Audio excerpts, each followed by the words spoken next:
Hi everyone, it's Magical Mom Laura, and today I'm going to share with you all of my favorite spots on the Disney Wish.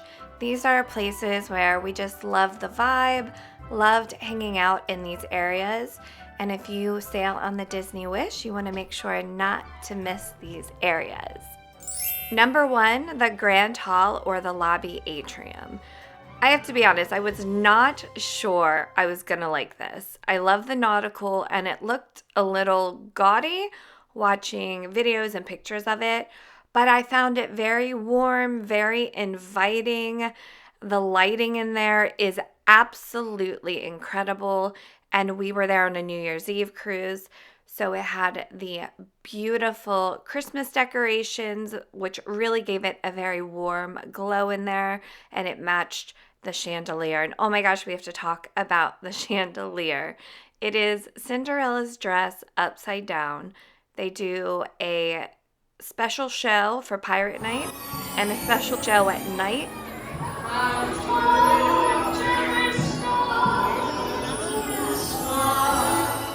Just incredible. If there's something I did not like, it was Cinderella's dead eyes in the statue.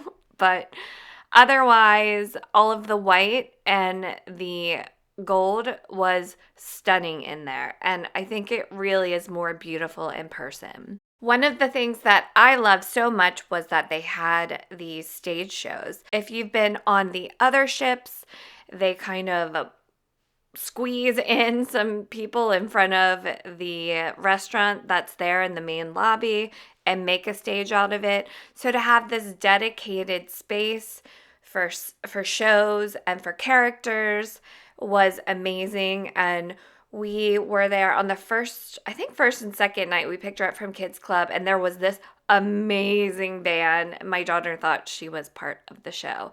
And it was just and it wasn't very crowded either. They had a tap dancer, and this band was absolutely incredible. And it was a great way to end the night on our first night. And he sang Purple Rain.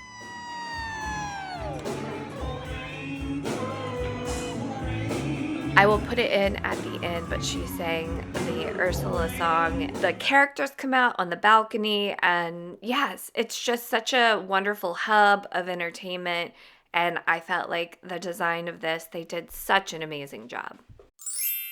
Number 2, Nightingale. This was our spot to go and grab a drink after dinner, and we dropped our daughter off at the Kids Club.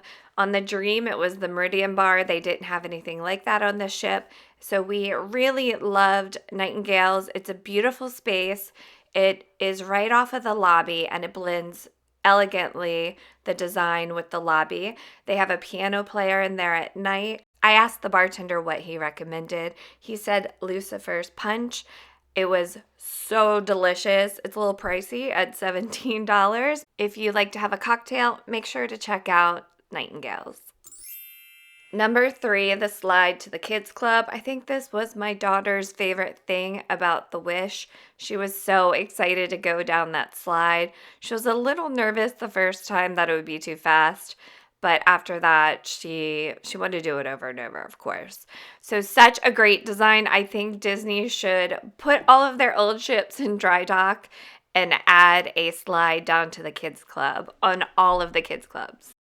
Number 4, the Rainforest room. On embarkation day, we took a tour of the spa, and typically it's adult only, but the kids are allowed to come and check it out with you on the first day. And this is the Rainforest room. It's adult only. You can pay a length of stay pass, or if you go the morning of, you can just get a day pass. So I was considering getting a day pass. This place is incredible. They have heated loungers, showers, and this foot scrub area with different foot scrubs available. I had done it on a cruise with my mom and sisters, and I wanted Phil and I to do it, but we weren't sure, if we would get our money's worth because we didn't want to dump her in Kids Club all day. This is the Frigidarium. This place is amazing. It's an ice room, and it smelled incredible, and something about it just was so peaceful. My daughter loved it too. She kept on asking to go back. We considered getting a day pass on the Nassau day because we were going to stay on the ship. My husband was like, yeah, you're going to have to show me what to do in there. I was like, you just relax. Has this incredible outside spa area as well with great seating and a sun deck. But we ended up getting, busy. There's so much to do on a 4-night cruise. We did not do it, but hopefully we can do it on our next cruise. Number 5, the dinner shows. They have this amazing frozen dinner show called Arendelle. My daughter was thoroughly entertained the entire time. Loved dinner. She's 5 years old, so it's a long dinner. Thoroughly entertained. They had little events for the kids, like doing the towels and then meeting all of the characters that come around to the tables for a brief encounter. There's also 1923, so on that night, it's just sort of like a boring regular dinner. We took her and got her food in quick service and then put her in kids club, and we enjoyed a quiet dinner on our own. The other dinner show is the Marvel dinner show. I did not think I was going to enjoy this. I'm not a Marvel fan. My daughter has no idea who any of the characters are. But I thought this was such an entertaining show. I was so surprised. There were lots of jokes about cruising, and we were sat with a family of 5, and the kids were like tweens. And my daughter was like, "Who is that? Who is that?" And my husband knew some of it, but the kids in the other family were like experts, and they were filling us in on everything about the characters in Marvel. And you have to be real quick because Spidey does sort of a drive-by selfie with the kids. So we got a blurry Spidey selfie, which she is a fan of because of the Disney Junior show, Spidey. So be sure not to miss it. And I just think it's wonderful that out of the 3 dining rotations, 2 of those are dinner shows that keep the kids entertained. Nice people here. Splendid idea. Shall I play the victory playlist? You have a victory playlist? Sure. Number 6, the lobby bars. So on deck 4, you have the Wishing Star Cafe, and on deck 5, you have the Enchanted Sword Cafe. And these are beautiful cafes that open up into the upper lobby area. On the older ships, you have Vista Cafe, and it's this small little cafe off to the side. It usually gets crowded, but these 2 bars are absolutely beautiful. You can get specialty drinks, alcoholic, non-alcoholic, and coffee drinks. I would hit this area up a lot for just water, coffees, and they do those amazing foam stamps as well. Number 7 is Festival of the Foods, and wow, Disney Cruise really upped their game for the pool deck quick service. Typically, it's like sandwiches and pizzas and very basic stuff. This was amazing. One of my biggest complaints about the older ships is that there's not a lot of Mexican food to get quick service, and they basically created a Chipotle, which is amazing, especially for me as a vegetarian. So that's at Donald's Cantina. They also have Mickey's Smokestack Barbecue, which my husband got. Pizza, of course, and then they have a grill and the ice cream there as well. This is a great place to hit up. It's very large, lots of options, and a good amount of seating as well. Number 8, the adult pool. While I wish the adult section was a lot bigger, it was very tiny off to the back. But on New Year's Eve, there was no one back here, and we set out here with a gorgeous full moon and had some time while our daughter was in the kids club. Then on our sea day, the captain went down to Miami to find beautiful weather. While she was in the kids club around noon, we had 2 Mai Tais and really enjoyed the infinity pool. Number 9 is Marceline Market, which is their buffet that's open for breakfast and lunch. I'm not a big fan of it because it's way too crowded and difficult to get in there. But it is a beautiful space. They really improved. These are my favorites, these little smoothies that Disney has in all of their buffets, like cabanas. But definitely check out Marceline Market, and they have a beautiful coffee shop in there as well. It just gets very crowded and overwhelming and noisy and crazy.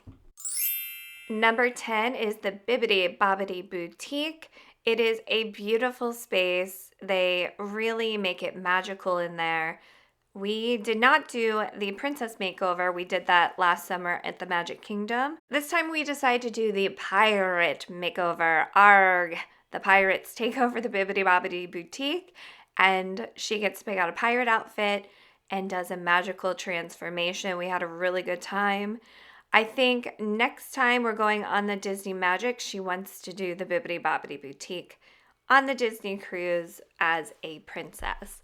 But just a wonderful space, and Disney nailed it. Number 11 is their theater, the Walt Disney Theater. Wow. The shows are always fantastic on the Disney cruise ships, but this theater, so we cannot film during the show, but they have special effects and projection mapping that goes throughout the theater, like above you, surrounding you, and it really helped to tell the story, and it was just spectacular. I wish we had seen the third show. We saw Aladdin and Little Mermaid, and they, again, a huge upgrade from the older ships in this new theater. Number 12, Untangled Salon. I really love everything Rapunzel, and I love all of the decor and theming. It's just so beautiful with all the purple and flowers. They chose this theme as the little salon, so I went in there and got a manicure. They do a little bit of upsell, but they're not too pushy. It's an independent company that runs the salons on the Disney cruises. I did end up buying something she suggested. I thought she did a good job. So if you have the time and the cash, it's a little expensive, do treat yourself and pamper yourself to a little salon treatment at Untangled Salon. It's really nice. Those were my top 12 spots not to miss on the Disney Wish. Be sure to check them out if you are sailing on the Wish sometime soon. And be sure to subscribe because we are going on another cruise, the Disney Magic, very soon. And I have other Disney Wish videos. If you want to check them out, check out the playlist. Bye, guys.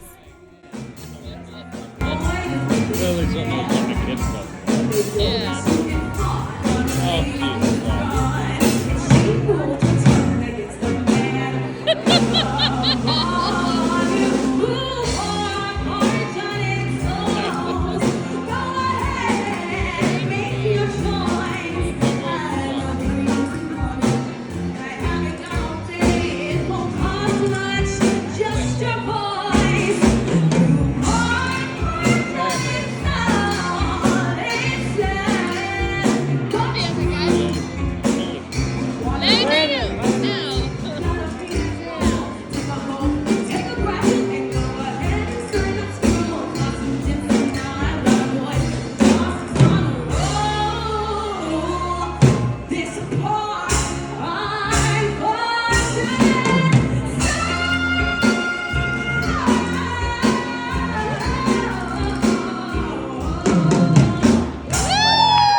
Look at the piece of the wishing star.